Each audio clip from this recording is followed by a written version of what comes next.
Coming up on today's Chiefs Report, Felix Anudike-Uzomah, is he ready to take a year two jump? And should the Chiefs sign the UFL XFL star receiver? We'll tell you who that is. Plus, minicamp gets underway today. Lots of things going on around the Kansas City Chiefs. Hit that subscribe button. We are almost at 55,000 subscribers here on the channel. Let's get there as soon as we can. I appreciate the love and support you guys have shown this channel over the years. Let's get to 55K. Now, before we get to all of that, we got to get to the news of the day. This came in last night. Tom Pelissero, 4 days after suffering a seizure and going into cardiac arrest during a meeting, Chiefs defensive lineman BJ Thompson was released from the hospital tonight. That was last night per his agent. A significant step for Thompson, who continues to progress on the road to recovery. Obviously, amazing news. I mean, you suffer an incident like that and you're on your feet and out of the hospital in less than 5 days. That's fantastic. Kudos to the Chiefs medical staff and obviously the hospital staff, nurses, doctors, all that stuff to get him back on the right track. Obviously, we don't have an update in terms of a potential football return at this point in time, but things continue to trend well and he wants to keep playing football. It certainly seems like that's at least a possibility. So that's great news. I'm excited for him and his family because that had to be an absolutely terrifying situation.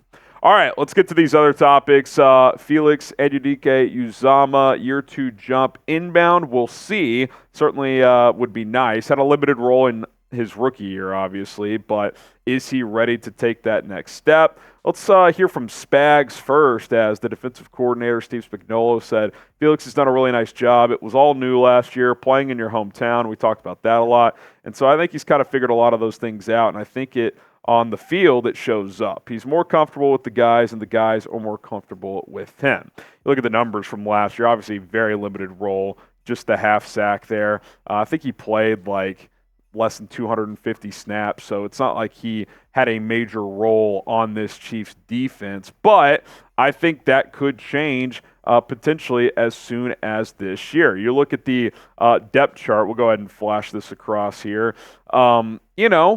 Obviously, you got Karlaftis and Dana and Amenahue, but Amenahue's hurt. He's not going to be ready by week one.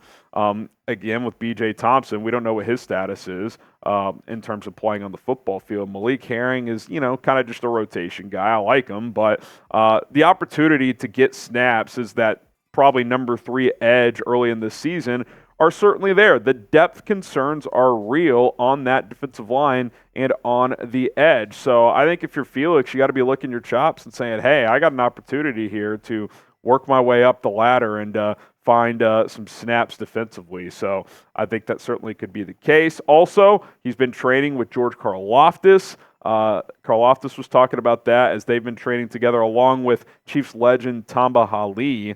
They've been working out together. They've been doing some jiu-jitsu in the offseason. And this is what Karlaftis had to say. There was a connection. We all three started going.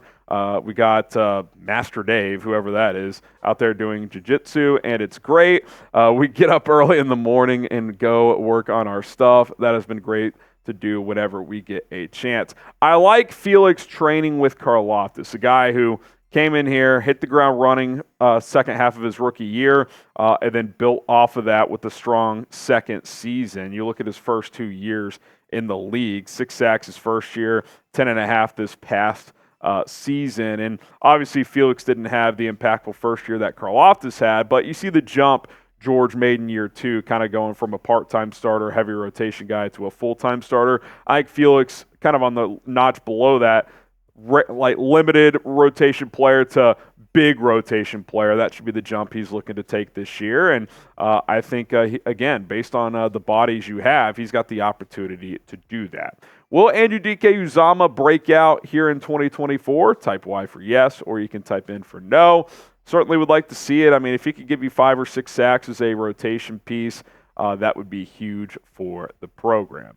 Continuing this program, Hakeem Butler, the UFL XFL star, won Offensive Player of the Year and is looking for a return to the NFL. Not sure you guys saw this, but coaching legend Wade Phillips was caught mic'd by ESPN cameras, I think ESPN, after the game the other day, and he told Butler, I'm going to tell everybody in the NFL that you need to be playing in the league, and for good reason. The guy dominated the UFL this year, had 5 touchdowns, 652 excuse me, 652 yards. We're going to keep that going here.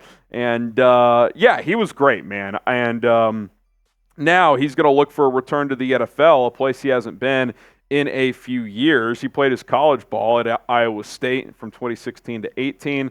4th-round pick with the Cardinals in 2019. I really liked that fit, too, like in Cliff Kingsbury's offense, but that never panned out.